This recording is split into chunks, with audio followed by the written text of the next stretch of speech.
I'm a 31-year-old woman, and for this discussion, you can call me Gina. My husband, Greg, is 33 years old. We've been married for a decade and together for nearly 13 years. We have 2 children, a 9-year-old girl, and an 8-year-old boy. Before my affair, Greg was the only man I had ever been with, whereas he had 3 previous girlfriends before dating me. Our marriage was wonderful, filled with love, laughter, and family. Even though we had been married for many years, our intimacy was incredibly satisfying for both of us. Now here's where I messed everything up. I met a man, let's call him Rich, at my daughter's soccer practice. He was parent of a 6-year-old girl who played in the league below my daughter's. Rich worked from home, which allowed him to attend soccer practices and games. Initially, I spoke to him as part of a group of parents while we watched our children on the sidelines. The reason he stood out was that he was one of the few dads who were there.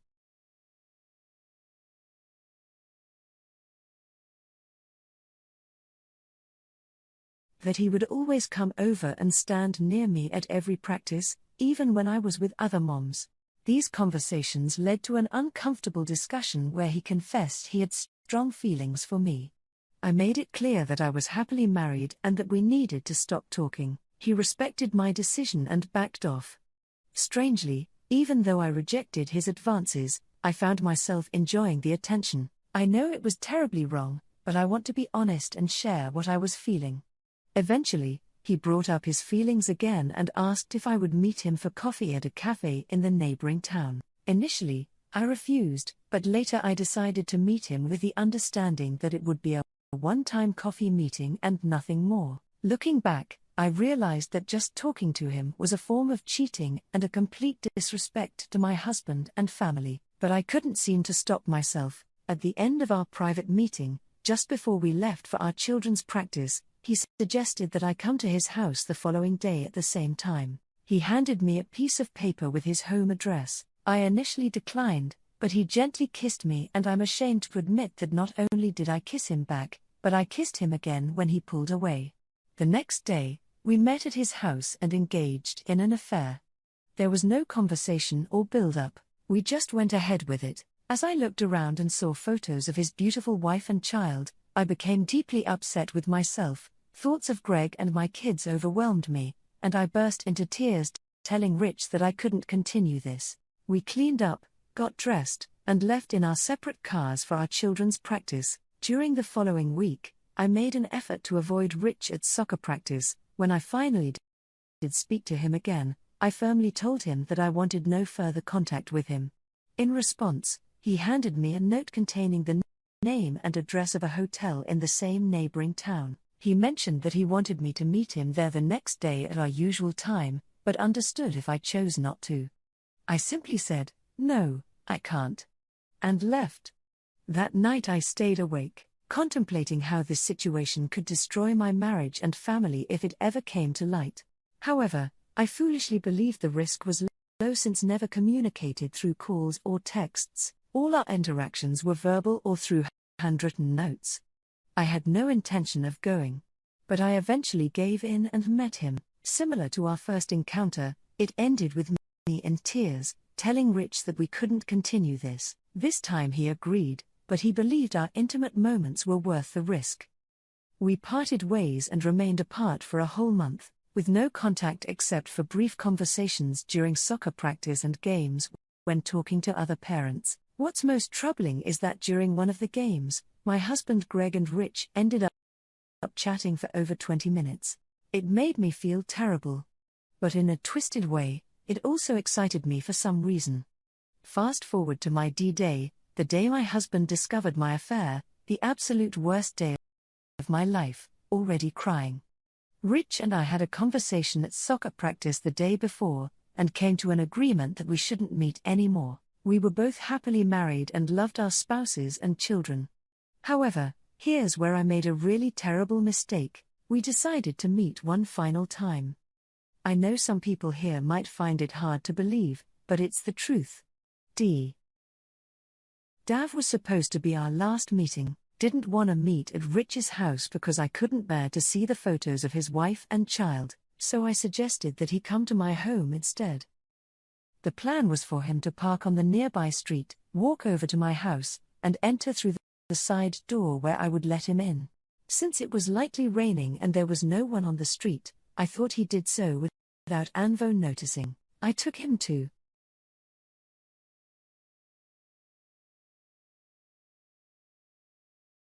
size that I would never have done anything in our marital bed, like we did at Rich's house, because I have too much love and respect for my husband. Since this was going to be our final encounter, there was a lot of kissing and foreplay before the actual intimate act.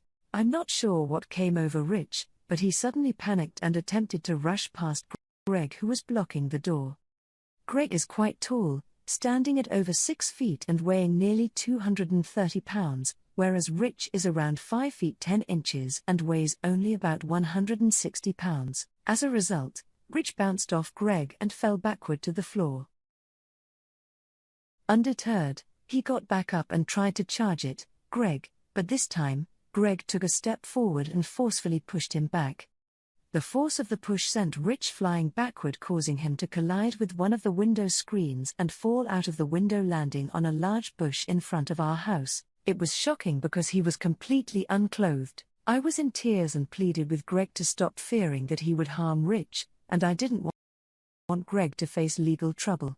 In response, Greg gave me a hostile look and hastily went downstairs. I was concerned he might physically harm Rich and was anxious about my husband's legal situation. I watched from the window wrapped in a blanket and saw Rich still lying unclothed in the bush trying to free himself. I could see that he had scratches and was bleeding, although it didn't seem to be a serious injury. Greg emerged from the house holding Rich's cell phone and began shouting at Rich, demanding his passcode. Rich began begging for mercy, pleading with Greg not to hurt him and not to call his wife, Kate. Greg became angry and threatened Rich, saying, "Give me the damn code or there will be consequences." In response, Rich quickly provided the code and Greg entered it into the phone. Greg then made a call to Kate, introducing himself and explaining the situation. He told her he was standing there with her husband, who he had just caught in an intimate act with his wife. After some more discussion and reassurance, he provided Kate with our address and ended the call. I noticed our next-door neighbor coming over. He asked Greg if everything was okay. Greg replied that it wasn't, but he'd manage. Greg thanked him for alerting him to the situation and explained that he had caught us in the act. Our neighbor mentioned that he suspected something was amiss when he saw a man lurking around outside our house. Initially, he thought it might be a burglary until he saw me answering the door and letting the man in. The neighbor felt compelled to call Greg. Greg informed the neighbor that he intended to contact the police to report the incident. Upon hearing this, Rich began to cry and begged Greg not to involve the police. At that point, Rich was still unclothed and trembling. I called down to Greg, pleading with him not to call the police, but he paid no attention and made the call. The police arrived within a few minutes. Greg and our neighbor met the officer at the curb and had a discussion for several minutes, gesturing toward the neighbor's house and then up to our office window. They then proceeded to the bush where Rich was huddled over, crying, and still unclothed. The officer asked Greg if he could retrieve Rich's clothes, and Greg agreed to do so. When I heard Greg open the door, I rushed to the top of the stairs, crying and expressing how sorry I was, and how much I loved him. However, he didn't look up. He simply gathered Rich's clothes and shoes from the floor and stairs and returned outside. The officer took the clothing from Greg and handed them to Rich, who clumsily got dressed. Rich was hyperventilating and still shaking intensely at this point. I had never witnessed someone in such a state and realized it was likely due to a combination of nervous fear, shock, and the cold, as it was around 55 degrees outside. I stood by the window while the officer questioned Rich, but they couldn't see me due to the window screens we have. The officer instructed Rich to calm down and relax, which he eventually managed to do. Rich took responsibility for what happened, admitting it was all his fault. He provided an honest account of the situation, explaining that he charged at Greg because he just wanted to get away from there. The officer asked whether Greg's action of pushing him was defensive or offensive, to which Rich responded that it was defensive. I felt relieved that Rich didn't falsely accuse Greg. Before long, a group of neighbors had gathered in front of our house. The neighbor who had alerted Greg was explaining the situation to them. I was deeply embarrassed and couldn't help but cry even harder. Now returning to the police officer and Rich. The officer inquired if Rich wanted to press charges, but Rich declined, expressing his desire to leave and promising never to disturb our family again. Shortly after, Rich's wife, Kate, arrived in front of our house. My husband went out to meet her and they had a brief conversation. Rich rushed over to her, crying and apologizing, but she didn't acknowledge him. The officer spoke to Kate, and I could faintly hear her saying that she wanted Rich to stay away from her. The officer then instructed Rich to step back, which he did, and he started sobbing uncontrollably. The officer had a conversation with Greg and Kate for a few minutes before entering the house to talk to me. He called up the stairs and asked if I could come down and have a conversation with him. I agreed, but requested a minute to get dressed. The officer then took my statement, and towards the end of our conversation, he mentioned that my husband had requested that I voluntarily leave the home. I told the officer that I didn't want to leave and that I needed to discuss this with my husband. The officer understood my feelings, but explained that it might be best if I left at least for the night to allow things to settle down. I broke into tears, and the officer asked if there was someone I could call. I told him, yes, my parents. Almost immediately, I heard my mom on the porch talking to Greg. When I saw her expression, I simply said, "Mom, I'm sorry. I messed up really badly." The officer then explained to my mom that it would be advisable for me to stay with her for a few days until things calmed down. I went upstairs with my mom to pack my things. She didn't say anything while I packed, but I could tell she was upset, embarrassed, and deeply disappointed in me.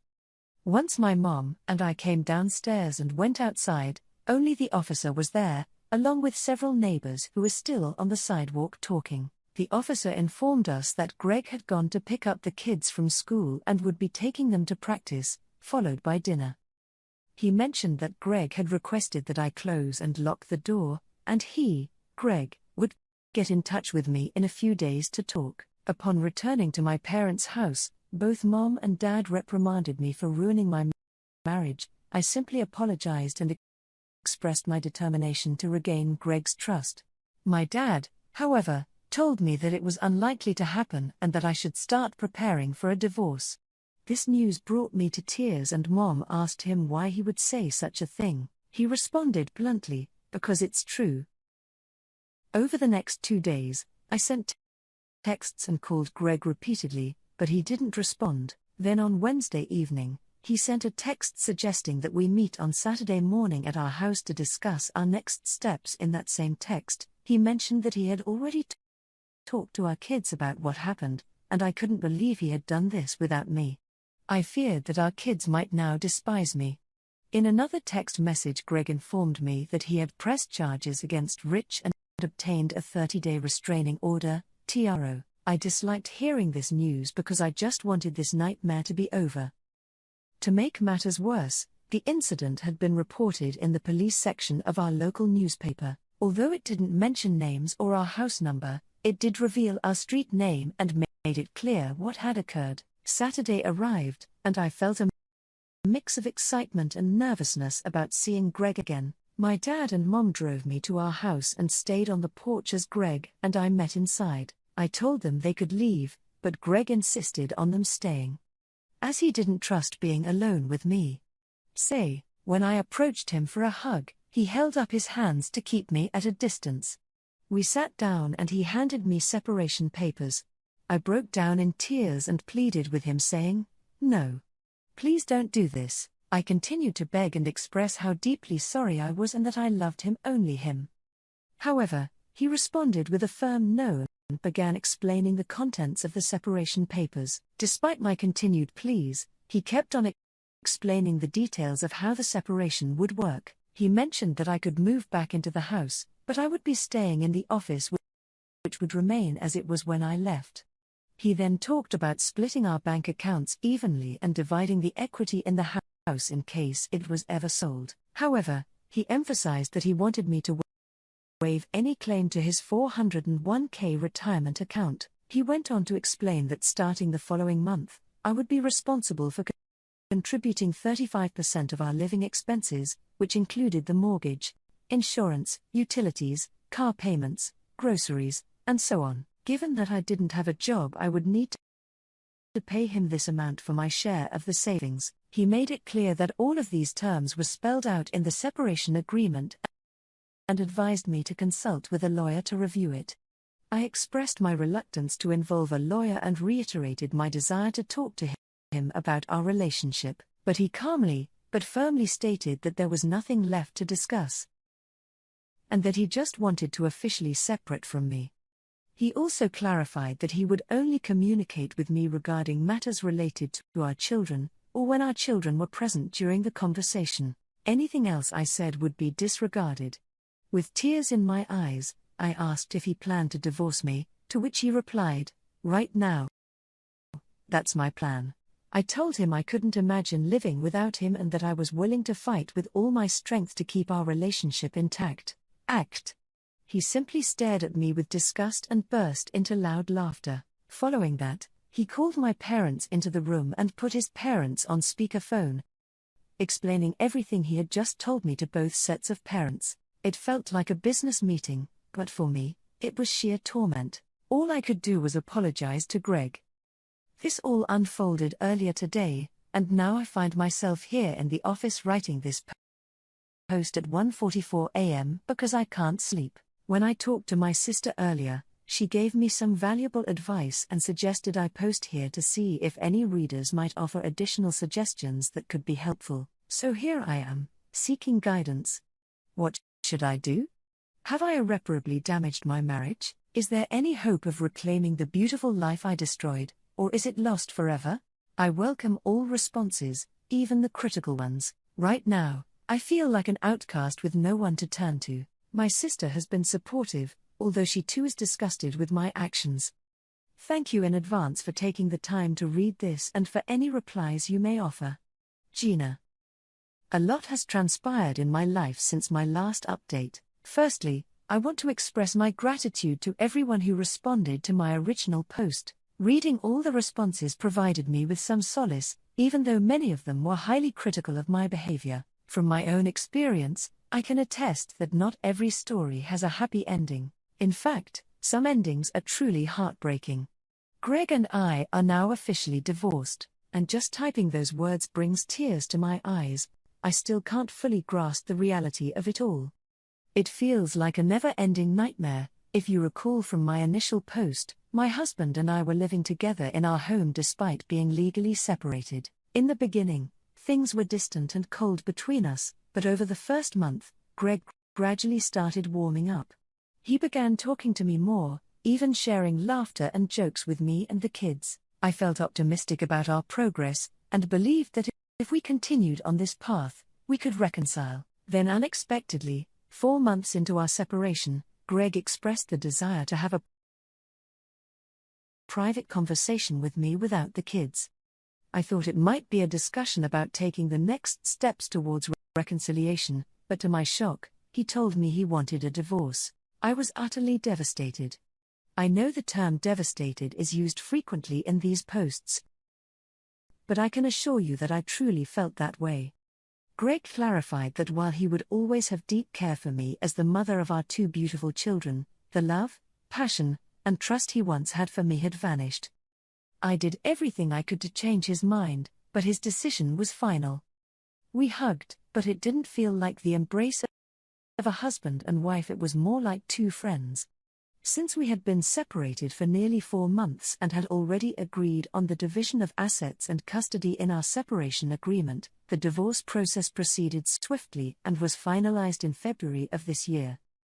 Greg treated me fairly. He bought out my equity share in our home and even gave me an additional $10,000 to ensure I could provide a stable home for our kids. Despite having a decent sum of money from the divorce, it wasn't enough to buy a home or sustain me for the rest of my life, so I ended up taking a job at a new donut franchise conveniently located down the street from our kids' school. I knew the woman who owned the franchise, so I reached out to her about a job, and she hired me on the spot.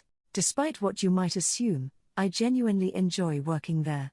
The owner is incredibly kind and understanding. My colleagues are fantastic, and our customers are extremely friendly. Sometimes I wish I had taken this job while I was married. Perhaps things wouldn't have turned out the way they did. You know the saying, an idle mind is the devil's playground, or something like that. Well, I can't change the past. Contrary to what you might think, I love working there. The owner is very nice and understanding. My co-workers are awesome, and our customers are super friendly. I kind of wished I had gotten a job while I was married, as maybe things wouldn't turned out like they have. How does the saying go? An idle mind is the devil's playground, or something like that. Oh, well, I can't change the past. It's clear that Greg and Kate were involved with each other during our separation. Rumor has it they began their relationship shortly after D-Day, but since we live in a no-fault state, it doesn't really matter. Unlike Greg and me, Kate decided to divorce Rich promptly. Their divorce was finalized months before ours, mainly because the house they lived in was a gift to her, and they didn't have much in savings. As for Rich, it's a tragic story. He was deeply affected by the divorce. And on Halloween of last year, he got arrested for a DUI.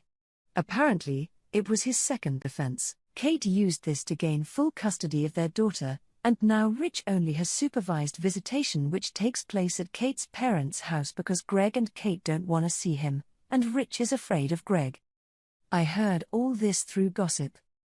I find it both unfair and unkind for Kate to take these actions against her child's father, even though she may have strong negative feelings towards him. However, I understand her motivations behind what she did. Kate and her daughter are currently residing with Greg and my children in what used to be my house.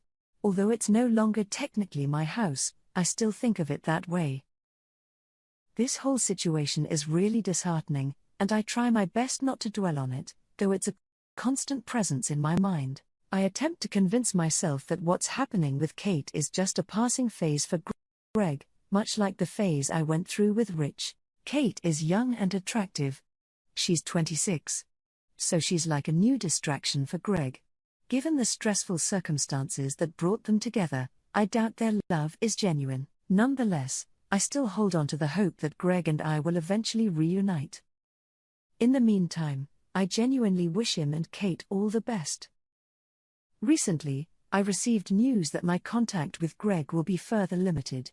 He informed me that we will only communicate about our kids via email starting this Wednesday. Greg mentioned that Kate has been communicating with Rich in the same manner, and he wants to do the same. Hearing this was another blow for me. I believe Kate must have influenced this decision, as Greg wouldn't cut me off like this on his own.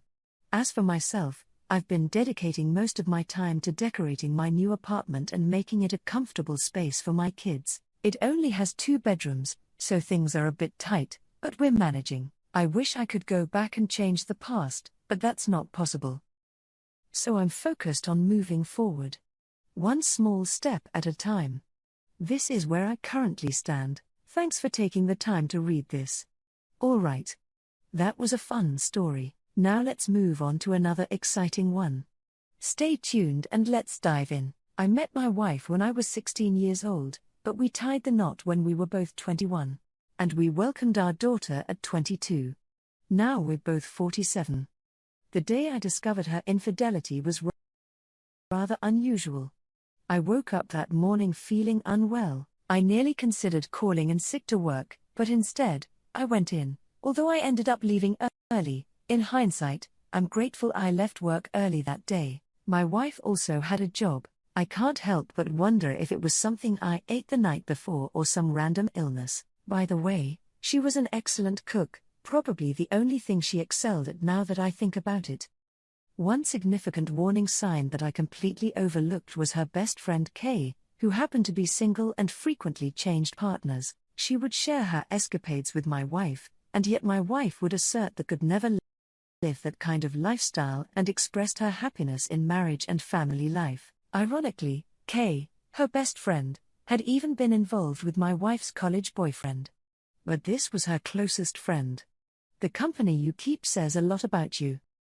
It wasn't until I discovered her cheating that I truly understood who my wife was. So that morning, feeling unwell, I headed to work. After having some coffee, I felt a bit better, but the waves of nausea persisted. I clocked out at lunchtime, and before heading home, I stopped to get some medication, hoping it would help me sleep off this ailment. My wife was supposed to be at work as well. She had prepared for her workday that morning, and I typically left for work before her. However, she was getting ready as though she was heading to the office. As I pulled into our building, it's worth noting that we were renting town home that shared a wall with another unit. I had to maneuver around to reach the parking lot, and I noticed my wife's car parked there along with another car in the neighbor's spot. I thought maybe he had a visitor, but then I wondered why his car was missing. And why was my wife's car here? Finding no parking space, I decided to pull out and parked on the street in front of our building. As I approached the door, I heard incredibly loud music blasting. Initially, I thought it might be the neighbors, but I soon realized it was coming from our unit. From the front of the unit, I could see our bedroom window and the music was definitely emanating from there. Upon entering, my suspicions were confirmed. Music was playing inside our place. Hastily, I climbed the stairs, opened the bedroom door, and there it was. My wife was engaging in physical activity with a guy who I later discovered was her boss, while her best friend was hugging the man. Over the music, I shouted, "What the hell?" My wife swiftly dismounted the guy, her boss, and implored me to calm down, addressing me as, "Honey, please stop." Enraged, I shoved my wife aside and proceeded to physically confront the guy. Her best friend joined in the altercation, landing a solid punch to my nose.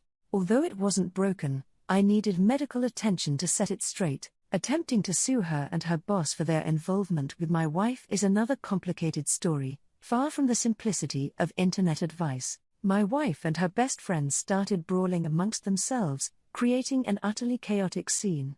When I look back on it now, I still can't believe the absurdity of the situation. I turned off the music and ordered the guy to get out of my house, which he did hastily, even fleeing partially unclothed. However, when I went to another room to check out the window, he had managed to put his pants on and was rushing to his car downstairs. Returning to the room where my wife and her friend were arguing, her friend urged my wife to come clean and tell me the truth before she did. My wife remained silent, gazing at her friend. Eventually, her friend revealed that this was their lifestyle, and my wife had joined her in this business 3 years ago when I lost my job. I was laid off while my wife retained her job during that period. I was receiving unemployment benefits, but losing that significant portion of our income made things quite challenging for us. She mentioned that my wife approached her for financial help, and she suggested my wife could join her in her line of work. I inquired about the nature of this profession, but she implied I already knew. I insisted that I didn't and had never really paid attention, only recognizing that she was often with different guys whenever I saw her. She clarified that men paid her for her services, primarily for dates and conversations. I interrupted asking, "So you're an S worker?" She just stared at me. I turned to look at my wife, but she kept her head down. Subsequently, I left the house and drove over to a nearby family's home where I divulged everything: divorce plans, STDI testing, and paternity testing. My daughter was the only option, and with the support of a close family member, I was able to find a divorce attorney. He assisted with the initial expenses, although I later repaid him despite his assurance that I needn't worry about it. After visiting my doctor for a checkup, I received a clean bill of health. And the paternity test confirmed my beautiful daughter was indeed mine. I attempted to pursue a lawsuit for alienation of affection, a concept I wasn't even aware of until my lawyer mentioned it. Her boss contested the claims, asserting that he was not responsible for our marital troubles. My wife sided with him, asserting that our marriage had been deteriorating long before her involvement with him. To cut a long story short, the lawsuit was dropped, and I was unable to sue him. Given our financial constraints and my primary focus on obtaining a divorce, that became my main priority. Consequently, both my ex-wife and her boss were terminated from their jobs. I suspect that my ex-wife may have continued working as an S worker, but it seems unlikely that anyone would want her services now. It appears she may want her husband back at this point. Our daughter's wedding isn't the first occasion when she expressed her longing for me. On a previous occasion, we were all gathered with my daughter, making some plans, when my ex-wife suddenly mentioned, "Oh my gosh. I remember our honeymoon. We stayed at a hotel near a concert, and it was so much fun." I deliberately avoided acknowledging her statement, hoping to steer clear of that topic, but she went on saying, "We used to be so happy, but I had to go and ruin everything." I continued ignoring her. And soon enough, tears welled up in her eyes. My daughter was just observing her mother and asked what was bothering her.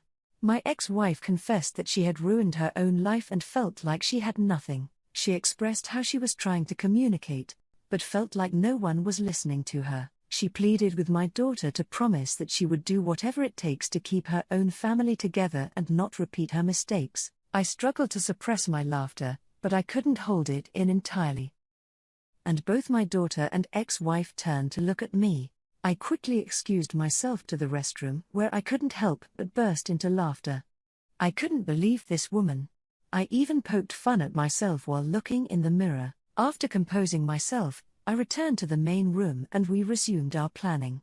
On the day of my daughter's wedding, my ex-wife told me she missed me. She mentioned that being at our daughter's wedding brought back memories of the love we once shared and the family we had. She expressed regret over her actions that led to the downfall of our family and hoped that one day I could find it in my heart to forgive her. She attempted to cry on my shoulder, but I gently pushed her away, telling her not to ruin my suit. Then I went back inside to celebrate my daughter's special day. My daughter wanted us both to take pictures together, so I did it for her sake.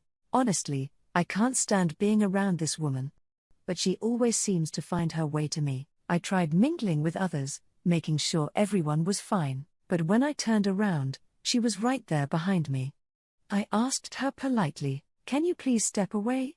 She held onto my shoulder and pleaded, "Please listen to me, please." My daughter's cousins were watching us, and I could tell they were embarrassed by their aunt just like I would be. Eventually, we went back outside. I shouted at her, "What do you need?" She told me she had to undergo surgery for an issue with her reproductive system, some kind of cyst, and reassured me she would be okay. She said she felt alone and asked if I could take care of her during the week she'd be recovering at home since our daughter would be abroad that month. I expressed my sympathy for her situation and wished her well, but I made it clear that I couldn't take care of her. She started crying again and held on to me, but I gently pulled away. She asked, "So you won't be there for someone you used to love? The mother of your child?" I replied, "No."